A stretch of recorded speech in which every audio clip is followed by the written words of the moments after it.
मैं विधानसभा में बोला, आपको याद होगा, जब ममता बनर्जी जो चट्टी चप्पल छोड़ के गया है, उसी में पा देकर लेकर उसी के लेकर चल रही है सरकार। खाली नाम बदल रहा है, स्कीम बदलने का हिम्मत नहीं है, नया स्कीम लाने का भी हिम्मत नहीं है।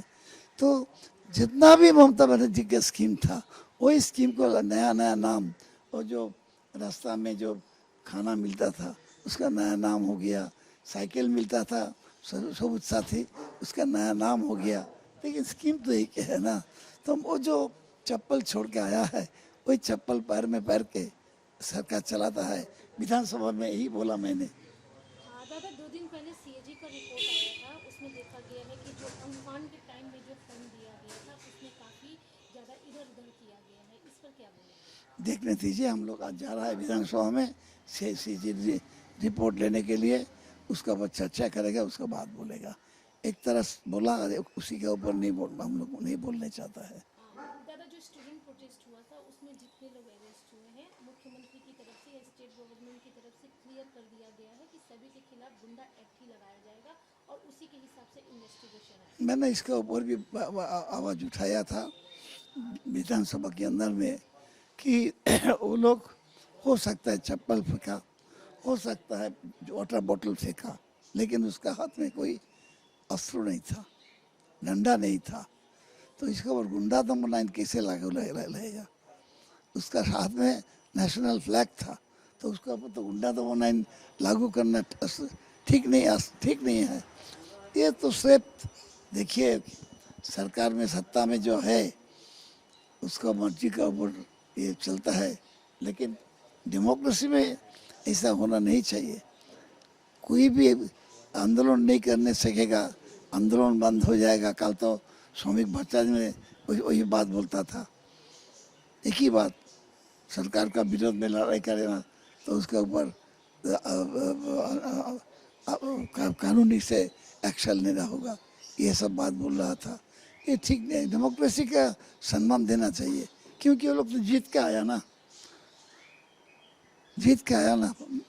तो डेमोक्रेटिक सिस्टम पे आया है, और अभी डेमोक्रेसी को ख़त्म करने की कोशिश करना ठीक नहीं है।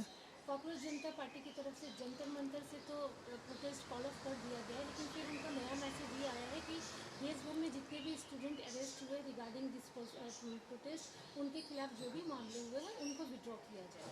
कांग्रेस पार्टी काल तो सुना वो लोग को, बिहार में कर लिया है। हाँ, हम उसका स्टेटमेंट सुना है। देखा जाएगा क्या होता है इधर में, नहीं तो मालूम होता है कि फिर से वो लोग लड़ाई में उतरेगा। क्योंकि दादा बिहार में तो विड्रॉ कर लिया गया है, लेकिन बंगाल में गुंडा एक्ट लगाया गया है जिसका प्रावधान आपको भी पता है कैसा है। ये पॉसिबल है कि विड्रॉ किया जाएगा बंगाल से, क्योंकि जो अरेस्ट हुए हैं वो कहीं से मालूम नहीं है, निर्भर करता है पार्टी का पॉलिसी के ऊपर, वो क्या करेगा हमको मालूम नहीं है। लेकिन इतना, हम तो विधानसभा में इसका विरोध किया, अंदर में स्पीच देकर विरोध किया है। अभी आज पार्लियामेंट में देखा जा रहा है कि एनसी पेपर लीक जो है वो डिलेक्टेबल होने वाला है। ये भी नीट से रिलेटेड है, चीटिंग लीकेज से लीक जो होगा पेपर उससे रिलेटेड है बिल, बिल। देखिए, बिल तो काफ़ी है। राम मंदिर बनाया था देश के वोट के लिए बनाया था, अब राम को श्रद्धा के लिए नहीं, भक्ति के लिए नहीं, देश में इलेक्शन जीतने के लिए। उसी का हालत राम समझ गया, उसको कोई भक्ति नहीं करता है, इसीलिए राम मंदिर का पैसा चोरी हो जाता है। क्या क्या है, एक जगह तो नहीं, केदारनाथ में हुआ, बद्रीनाथ में हुआ, राम मंदिर में हुआ, सारे हिंदुस्तान में मंदिर से चोरी होता है जहाँ जहाँ पे बीजेपी का सरकार है। तो क्या बीजेपी क्या कर रहा है? आगे तो राम को पूजा करता है, उसको ठीक से देखो। अभी ये एजुकेशन सिस्टम के लिए इम्पोर्टेंट बिल माना जा रहा है क्योंकि ये एंटी पेपर लीक है, इस पर आपकी क्या राय है? एजुकेशन सिस्टम चेंज करने का तो आवाज़ उठाया कॉकरोच पार्टी। ये एजुकेशन सिस्टम तो पार्टी का एजुकेशन सिस्टम हो जाता है, पार्टी का एजुकेशन सिस्टम, इसको बदलना चाहिए।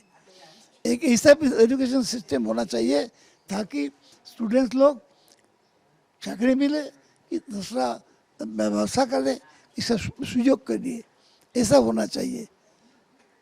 Employment oriented, income oriented education, वो तो नहीं होता है। सब जगह में राम का नाम लगाया जाता है।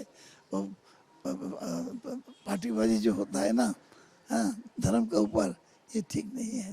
दादा एक और क्वेश्चन, जैसे आपने कहा कि आपने गुंडा एक्ट का विरोध किया कि नहीं लगाना चाहिए, उनके हाथ में हथियार नहीं थे, बट मुख्यमंत्री का ये कहना है कि शुक्रवार का दिन था, आने वाले जो थे वो एक खास समुदाय से आए थे, पूरा इंस्टिगेटेड था, पूरा टारगेटेड था। मालूम नहीं है, तो किसी के साथ तो किसी को अपना अपना झगड़ा नहीं है।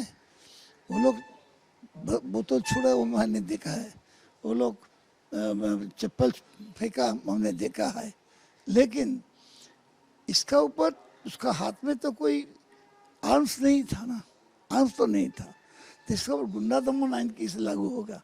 इसमें हम ये भी बोला है, जो हमारा देश का कानून है अभी, एक कानून से ये लोग एक्शन हो सकता है, लेकिन गुंडा दमन आइन क्या है, 1 साल और जेल में रहेगा, ये तो ठीक नहीं है। लास्ट सवाल दादा, एनसीपीआई के जितने भी सांसद हैं, पहले टीएमसी के थे वो लोग, आज एनडीए के मंगल मिलन जो उन लोगों की मीटिंग हो रही है उसमें शिरकत कर रहे हैं, उसके पार्ट बने। देखिए, अपना अपना अपना जो आदर्श है वो तो बीजेपी के पैर में डालने के लिए जा रहा है, जाने दीजिए। अपना आदर्श था, इतना दिन लड़ाई किया, इतना दिन से एमपी है, उसका बाद इतना दिन तृणमूल पार्टी अच्छा था, अभी तृणमूल खराब हो गया, तो उसका आदर्श जो है, आइडियोलॉजी, वो बीजेपी के पैर में रखने के लिए जा रहा है।